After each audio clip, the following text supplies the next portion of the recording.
Hello, this is Danpro. Welcome to my rigging channel. This is part 7 of my advanced deformation tutorial series. Now in this part I want to introduce the final element of my advanced deformation system, and that is the helper bones.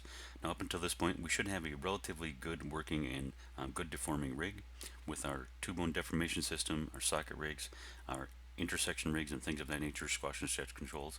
Now hopefully these deformation bones, or the helper deformation bones, are going to take this base set of deformations, which should be relatively good at this point, and bring it to the next level. Now, because there's going to be weight painting, extra deformation bones, control bones, mechanism bones, and things of that nature, in order to make this tutorial not an hour long, I went ahead and added a few of these controls, and then I just want to show you kind of the overview and what to look for, so you can basically design your helper bones any way that you need to get the deformations that you want. So I'm going to start with a very simple control for the calf muscle. Now, right now I have a single deformation bone for basically the whole shin, and I wanted extra control for just the calf muscles on the back. Obviously, you don't want to affect the bony material in the front. Now, how I've done this is to add two extra bones. One is a new deformation bone for the calf. One is a control bone for the calf, so I have the deformation bone parented to the control bone for the calf, and then the control bone, which has a custom shape on it right now, parented to the def shin bone. Basically, all I did was to create those two bones was to duplicate the shin bone twice and then just kind of resize them and then add my custom shape.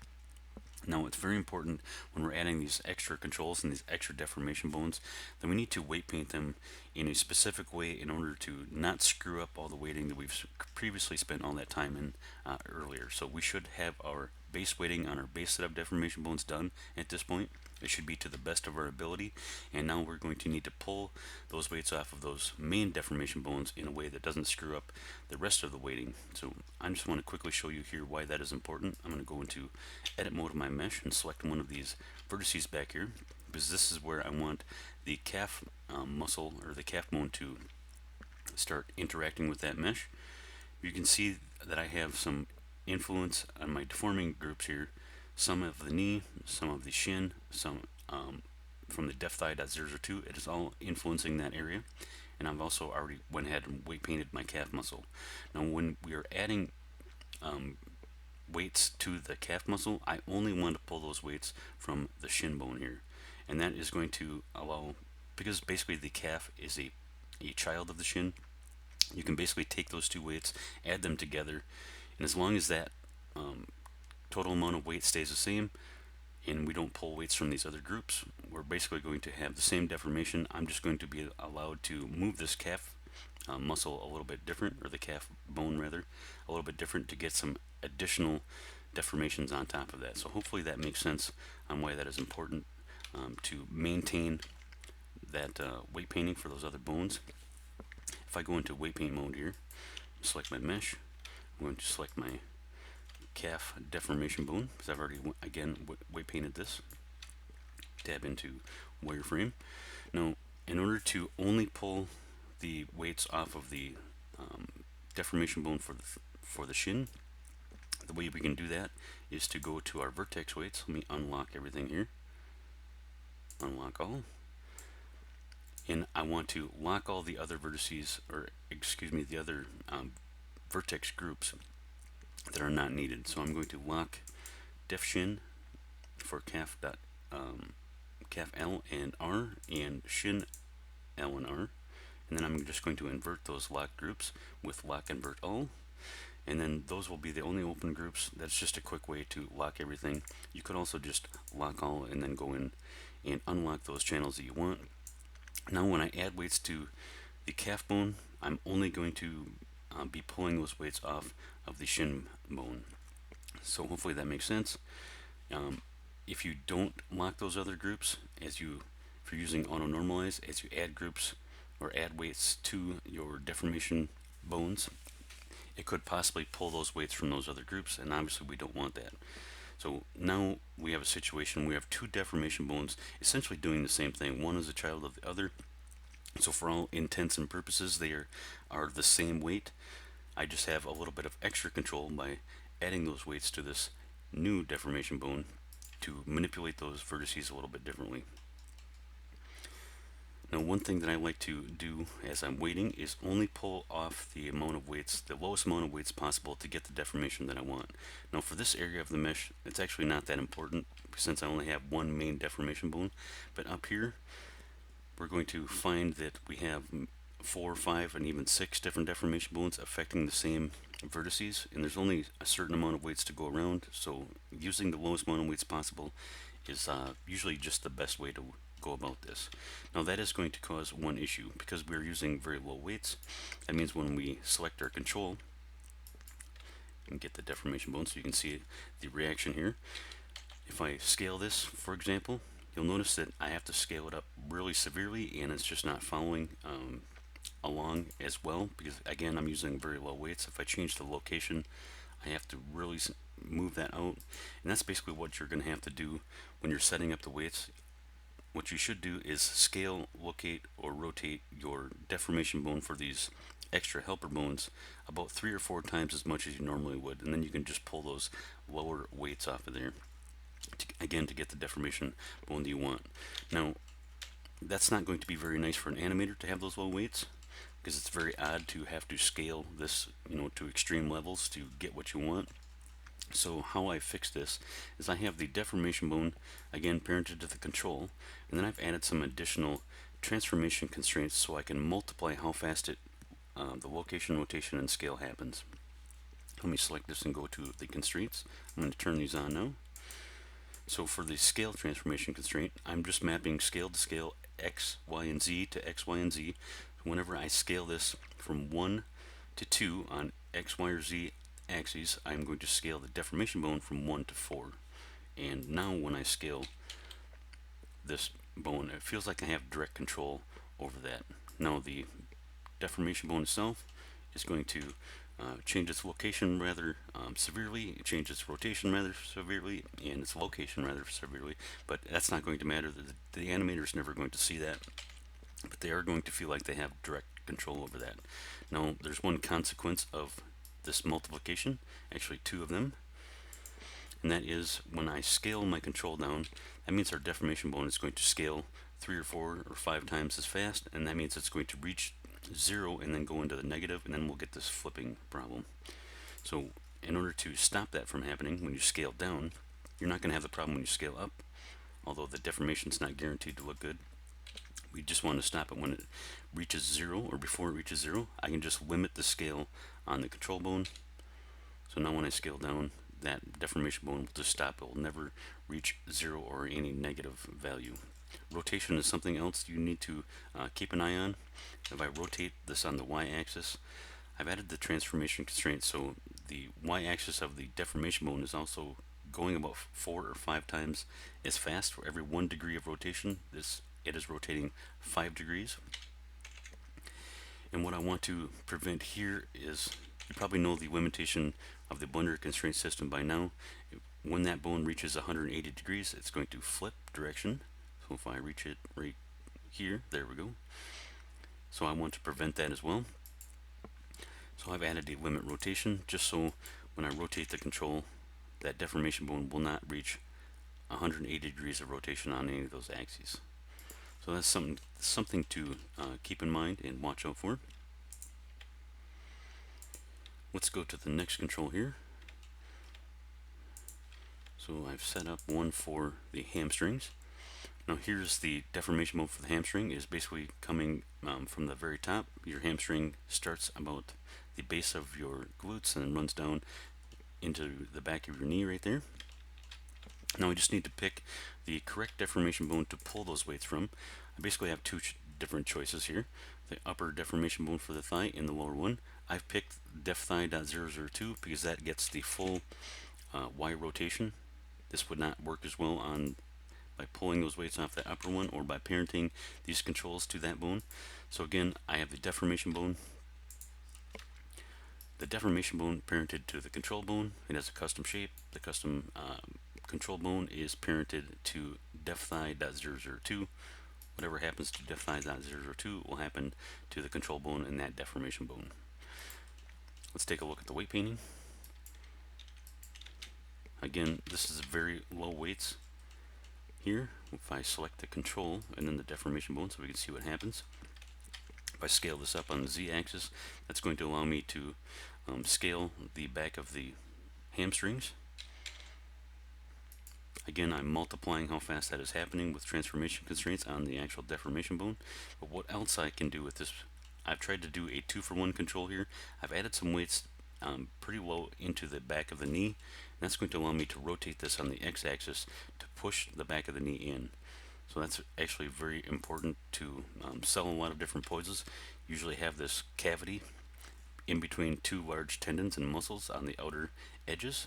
So with this single control, I can kind of simulate both of those things. So I can scale it up on the z-axis to get some extra contraction, and then rotate it on the x-axis to push the back of that knee in.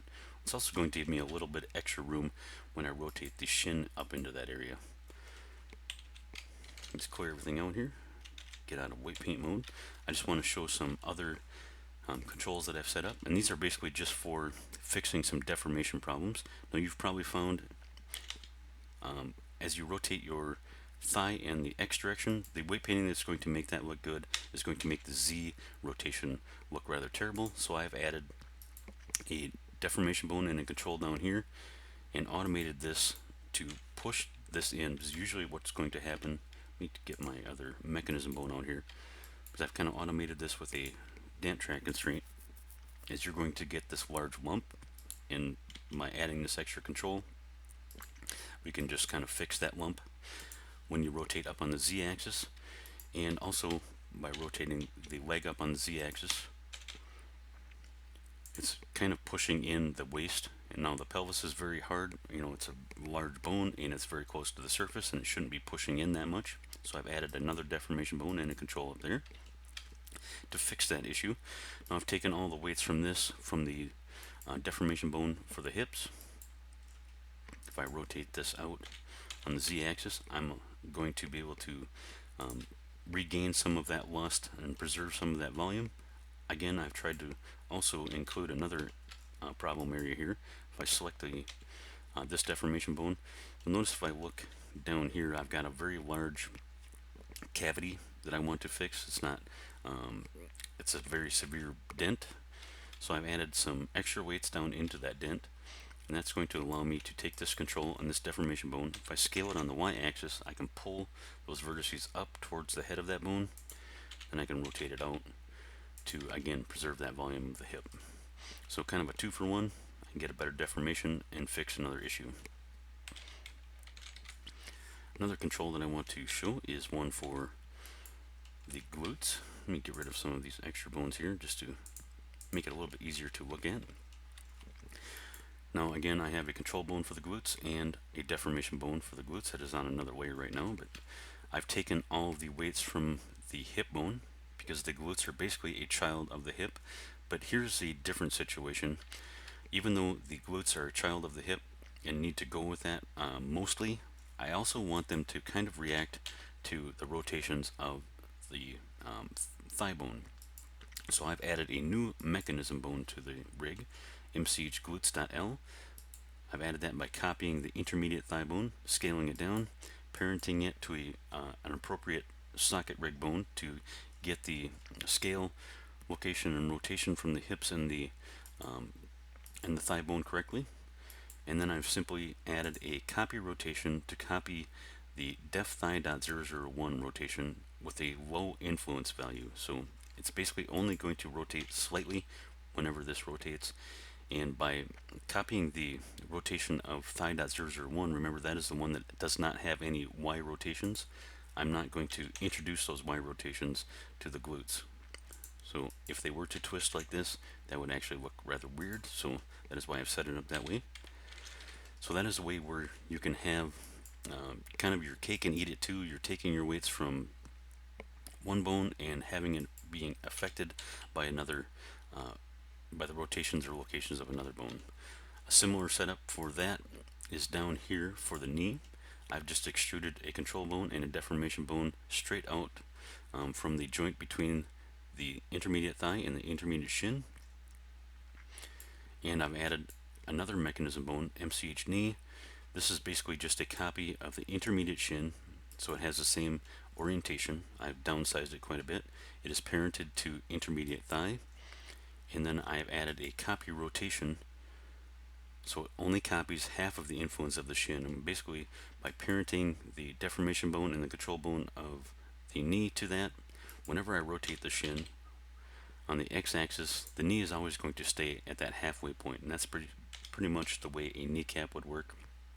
Now I have extended some of the influence beyond the kneecap, so I have additional ways to manipulate the knee. So for example, I can take this deformation bone and scale it out on the x-axis or the z-axis, or basically anywhere, change the location if I wanted to. And basically it just allows me to fine-tune any deformation that I want. So that is basically the overview and how you would go about adding those types of helper bones to fix certain deformation problems, or just to add extra controls for any muscle that you would want to add for your character or creature. Let me just go through a final pass here and do a quick pose of this leg to kind of show and showcase these extra controls and how it can really enhance the deformations. So if your leg is lifted up forward and the scale is on the z-axis to engage that hamstring muscle, you're going to get a nice rounded shape towards the back. I'm going to rotate this on the x-axis to push the back of that knee in, and that's going to give me this nice S shape that you're going to often see. I'm going to rotate the shin bone up to about the maximum here to touch the heel to the back of the glute area. Let me just pose this leg here quickly, get a little nicer pose. I'm going to scale out the x-axis of the knee just to get a little bit of extra volume there. I can actually scale on the z-axis to slightly squash that down as well, to sharpen up that knee. Let me take the tweak bone. I'm going to scale it out on the x-axis slightly and scale it down on the z-axis to kind of flatten it out and then widen it out. That's basically the same thing that's going to happen to the calf bone. I'm going to scale it down and then scale it out on the X to kind of make a nice triangular shape there. And I can also just take my tweak bone here and do GZZ and just drag this up slightly. Oops, GZZ, I just want to go a little bit and just add a little bit of extra curve there. And that is what you can accomplish by adding those extra deformation bones. That's above and beyond what you can get with a typical rig. So by no means is this perfect, or am I trying to tell anybody that it's perfect, but with a little bit of extra work and extra effort, you can pretty much make your own muscle system if you really wanted to take it that far. But at the very least, it's a very good way to fix any deforming problems for any rig you have. And since everything was done with bones, it's all transferable to tight-fitting clothing. So I hope these tips help. I really hope that they help you get better deformations for any character or creature rig that you create. Until next time, good luck.